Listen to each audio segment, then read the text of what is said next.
El semanario Hildebrandt en sus 13, edición número 751, año 16, 26 de septiembre de 2025, publica una reveladora crónica del periodista de investigación Américo Zambrano, quien expone el trasfondo y las serias controversias que rodean a Tomás Aladino Gálvez, el nuevo fiscal de la Nación designado tras la suspensión de la doctora Delia Espinosa por decisión de la polémica Junta Nacional de Justicia. Fiscal de la mafia. Tomás Aladino Gálvez espera la sentencia del secuestrado Tribunal Constitucional sobre el caso Cócteles para echar a la calle a los fiscales de Lava Jato y ponerse incondicionalmente a las órdenes de la coalición que gobierna el país.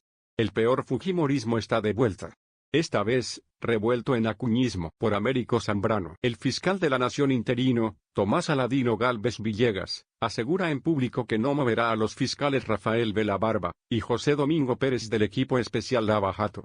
En privado, sin embargo, transmite otro plan: esperar la inminente decisión Tribunal Constitucional, TC, en el caso de Keiko Fujimori para usar esa derrota pública como argumento y apartarlos de sus cargos. A fines de agosto, el TC celebró su última audiencia sobre la demanda que busca archivar definitivamente el proceso por lavado de activos contra la lideresa de Fuerza Popular.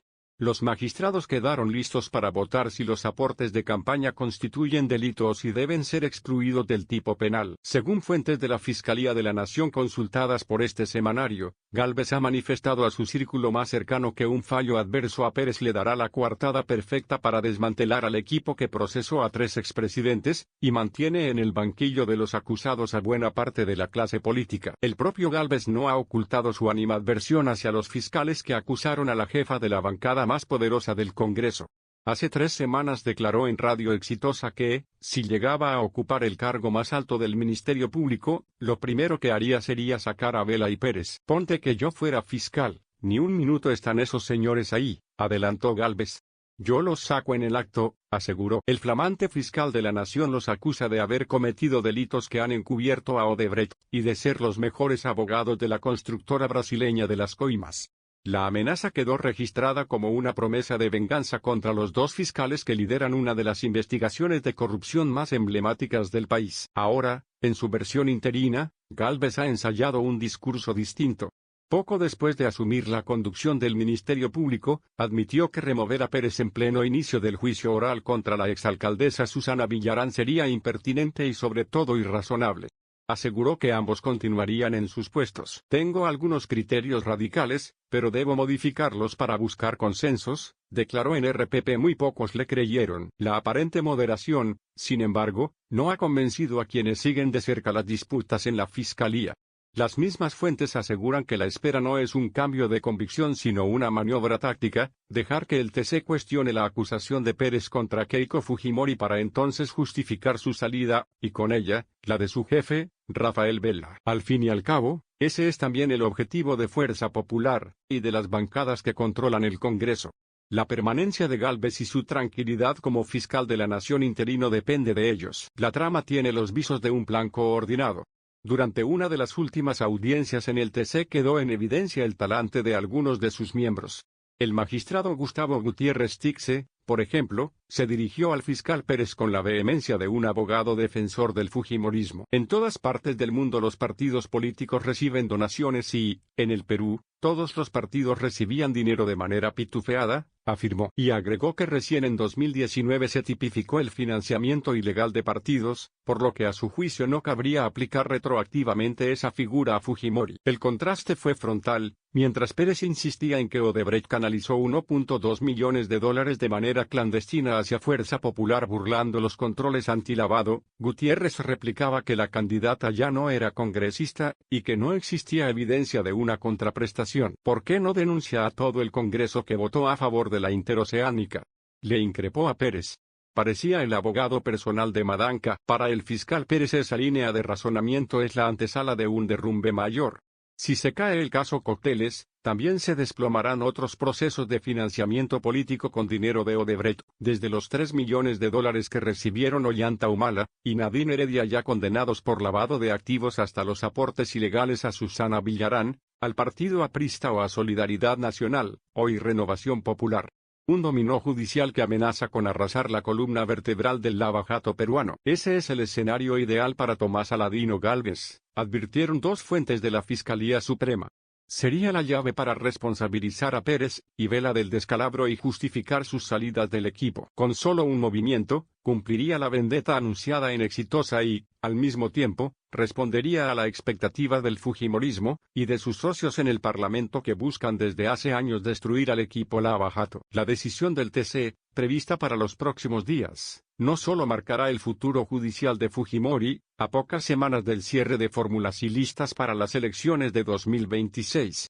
Ese horizonte convierte también a Gálvez en la ficha que más celebran los actores políticos bajo sospecha. Es lo más parecido a lo que ocurrió con la justicia durante el gobierno de Alberto Fujimori. Bajo la dictadura fujimorista de los años 90, la obediencia del Ministerio Público fue absoluta. Figuras como Blanca Nélida Colán o Miguel Aljovín quizá creyeron que la ilegalidad de sus actos nunca sería sancionada. Sin embargo, con el retomo de la democracia, fueron destituidos y procesados penalmente, señaló Pérez a esta revista. La memoria de lo ocurrido en los 90 debe mantenerse viva, especialmente en la coyuntura actual. Es un recordatorio de que ningún fiscal de la nación titular o interino está exento de responsabilidad por sus actos, advirtió. La fiscalía ha sido tomada por la mafia una vez más, según coinciden diversos analistas y observadores. Primero fue Patricia Benavides, alias Bane.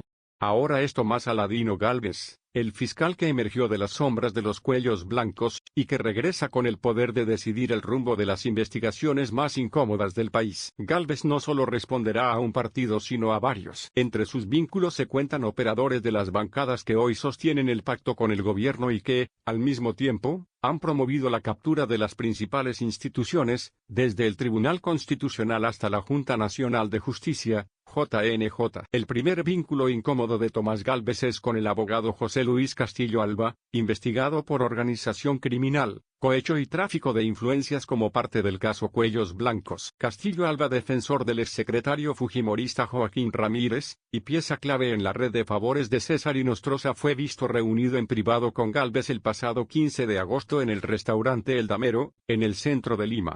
La cita, denunciada de forma anónima ante el Ministerio Público, ocurrió cuando Gálvez ya ejercía nuevamente como fiscal supremo. El encuentro con un coinvestigado de Patricia Benavides, y del propio caso Cuellos Blancos refuerza la sospecha de que el actual fiscal de la nación interino mantiene nexos con personajes que buscan neutralizar a quienes los investigan. Esta red de amistades y lealtades descrita en documentos judiciales y declaraciones de testigos coloca al nuevo fiscal de la nación en el centro de un engranaje político más amplio del que se tiene idea. Los documentos judiciales revelan también que Gálvez no solo se mueve en la órbita de abogados investigados sino que aparece ligado a figuras políticas con peso parlamentario. En los expedientes sobre los Cuellos Blancos aparece un dato clave: la carrera de Tomás Aladino Gálvez como fiscal supremo no se habría sostenido únicamente en sus méritos profesionales. Diversos testimonios señalan que su ascenso en el desaparecido Consejo Nacional de la Magistratura, CNM, contó con el impulso directo de los hermanos César y Humberto Acuña Peralta. Uno de los relatos más comprometedores proviene de Willy Cerrato Puse, exalcalde de Olmos y testigo en este proceso.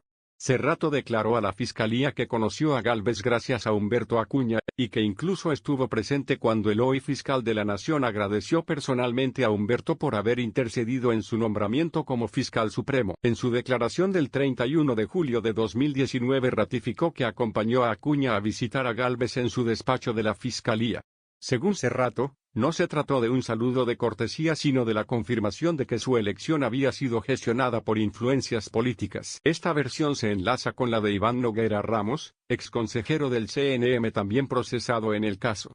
En su testimonio ante la fiscalía, Noguera sostuvo que fue Orlando Velázquez, entonces presidente del CNM, quien le dijo que Gálvez había llegado con apoyo de César Acuña. Noguera no se sorprendió, pues según dijo el líder del partido Alianza para el Progreso, APP, también lo había respaldado en su propia elección. Lo más revelador es que Noguera fue el ponente en la entrevista de Gálvez para la plaza de fiscal supremo, lo que refuerza la hipótesis fiscal de que las redes políticas inclinaron la balanza en su designación. El expediente recoge además detalles que vinculan de manera indirecta a los Acuña en estas maniobras.